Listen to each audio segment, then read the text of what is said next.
pertama itu kompetensi dasarnya, yaitu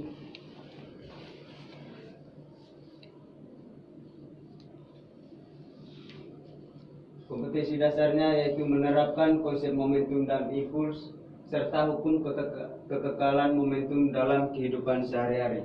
Yang kedua yaitu menyajikan hasil pengujian penerapan hukum kekekalan momentum,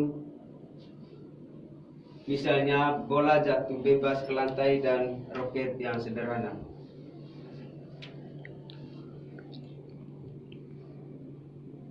Yang berikut indikatornya. Yang pertama menjelaskan konsep momentum, yang kedua menjelaskan konsep impuls, yang ketiga menerapkan konsep momentum dan impuls dalam kehidupan sehari-hari, yang keempat menunjukkan hubungan konsep antara momentum dan impuls.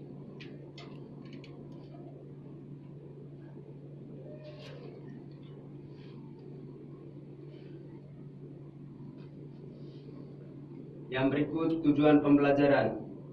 Melalui model pembelajaran Discover Learning, peserta didik dapat menerapkan konsep momentum dan impuls dalam memecahkan masalah yang kontekstual dan melaporkan hasilnya dalam presentasi, sehingga peserta didik dapat menghayati dan mengamalkan ajaran agama yang dianut melalui belajar fisika, membanggakan sikap jujur, peduli, dan bertanggung jawab, serta dapat mengembangkan konsep kemampuan berpikir kritis dan komunikasi, serta kolaborasi dan kreatif.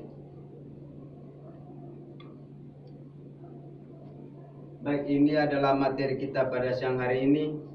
Yang pertama kita lihat momentum.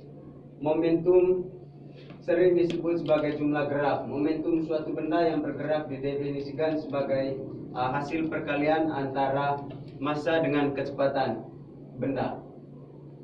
Kita lihat di situ persamaannya, yaitu P sama dengan M per V. Kenapa M per V? Karena kita lihat pengertian momentum tadi itu yaitu hasil perkalian antara massa dengan kecepatan, di mana di situ kita lihat bahwa M-nya itu adalah massa benda dan V-nya adalah kecepatan benda.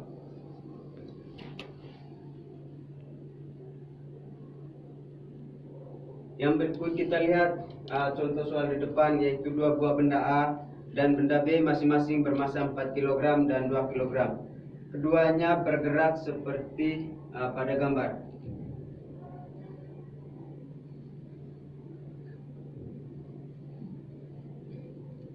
Oke, baik.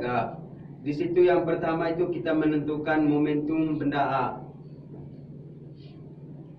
Di sini diketahui bahwa massa benda A adalah 4 kg dan kecepatan benda A-nya 2 meter per sekon dalam sumbu Y, dan massa benda B-nya 2 kg dengan kecepatan benda B 3 meter per sekon dalam sumbu X.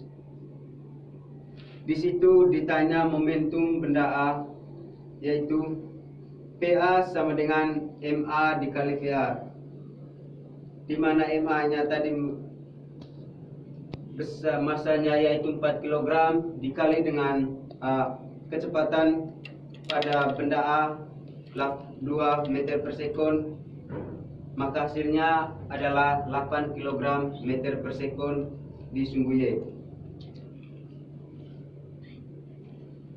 Selanjutnya yaitu impuls. Impuls didefinisikan sebagai hasil kali gaya dengan waktu yang dibutuhkan gaya tersebut bergerak. Dari definisi ini dapat dirumuskan. Kita lihat di situ I sama dengan F dikali delta T, di mana I itu merupakan impuls dan F adalah gaya, sedangkan delta T merupakan selang waktu.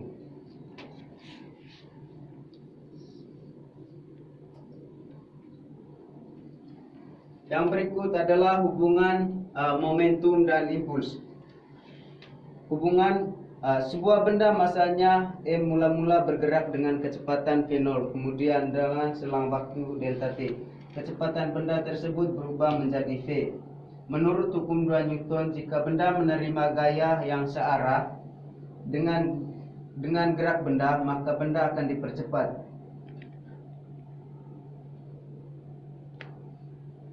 Maka di sini untuk percepatan rata-rata disebabkan oleh gaya F-nya, yaitu kecepatan rata-rata itu sama dengan F dikali V.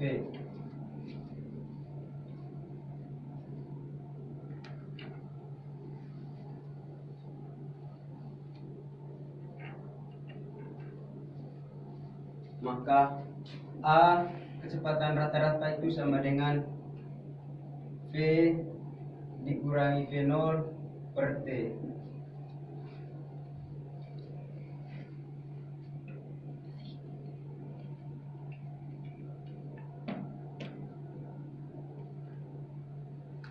Baik, untuk menentukan hubungan antara impuls dan momentum, kita lihat dari persamaan antara impuls dan momentum, yaitu F per M itu sama dengan V dikurang V0 per delta T, di mana F dikali delta T itu sama dengan M dikali V kurang V0. Maka untuk impuls sama dengan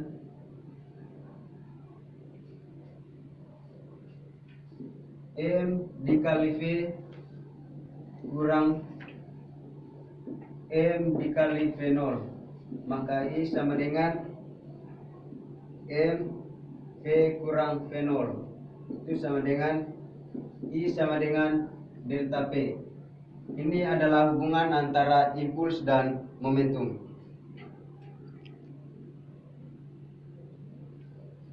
Selanjutnya, hukum kekekalan momentum.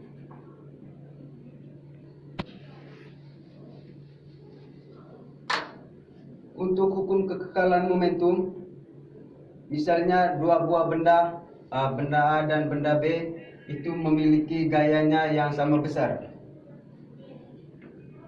Untuk menentukan besarnya hukum kekekalan momentum, kita bisa ambil dari persamaan hukum 3 Newton. Hukum 3 Newton itu F aksi itu sama dengan min F reaksi.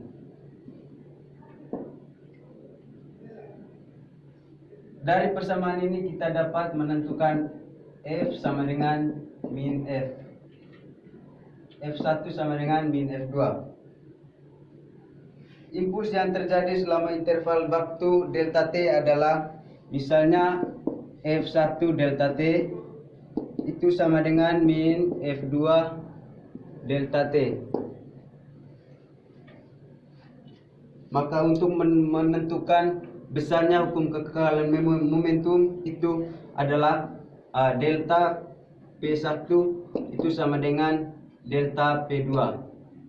Maka M1 V1 dikurangi M2 V2 itu sama dengan M1 V1 aksen dikurangi dengan M2 V2 aksen. Maka M1 V1 tambah M2 V2 itu sama dengan M1 V1 aksen tambah M2 V2 aksen. Maka P1 itu sama dengan P2. P1 tambah P2 itu sama dengan P1 aksen ditambah P2 aksen. Jadi di sini dari persamaan ini kita bisa melihat bahwa jumlah momentum awal itu sama dengan jumlah momentum akhir.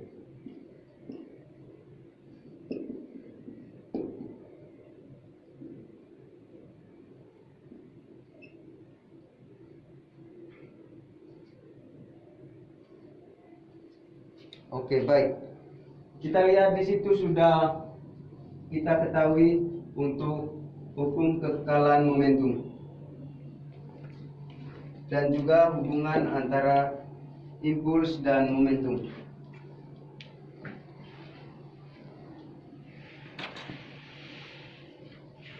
Dalam hukum kekekalan momentum itu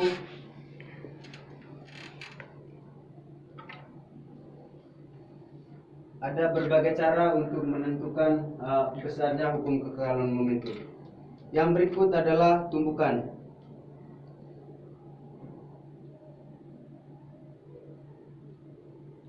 Peristiwa tumbukan antara dua kendaraan. Salah satu pengguna konsep momentum yang penting adalah pada persoalan yang menyangkut tumbukan.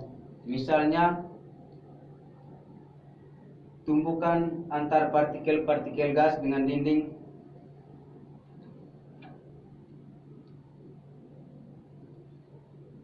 Berdasarkan sifat kelentingan atau elastisitas benda yang bertumbukan, tumbukan dapat dibedakan menjadi 3, yaitu tumbukan lenting sempurna, tumbukan lenting sebagian, dan tumbukan tidak lenting sama sekali.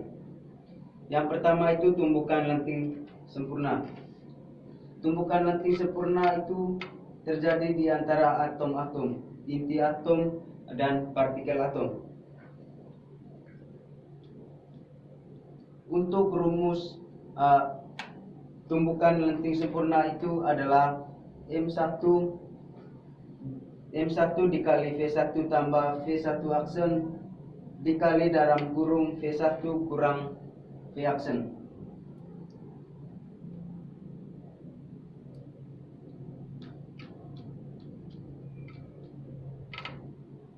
Adapun penerapan sifat tumbukan tidak lenting, misalnya itu adalah M1 V1 tambah M2 V2 itu sama dengan M1 tambah M2 dikali dengan V aksen.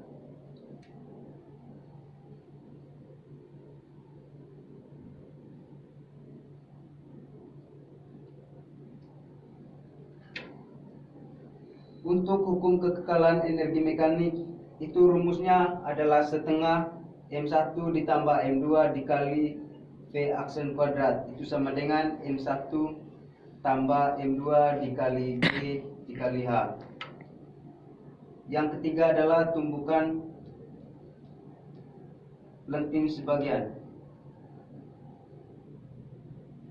Kebanyakan benda-benda yang ada di alam mengalami tumbukan, di mana energi kinetik berkurang selama tumbukan. Oleh karena itu, hukum kekekalan energi mekanik tidak berlaku. Besarnya kecepatan linear relatif juga berkurang dengan suatu faktor tertentu.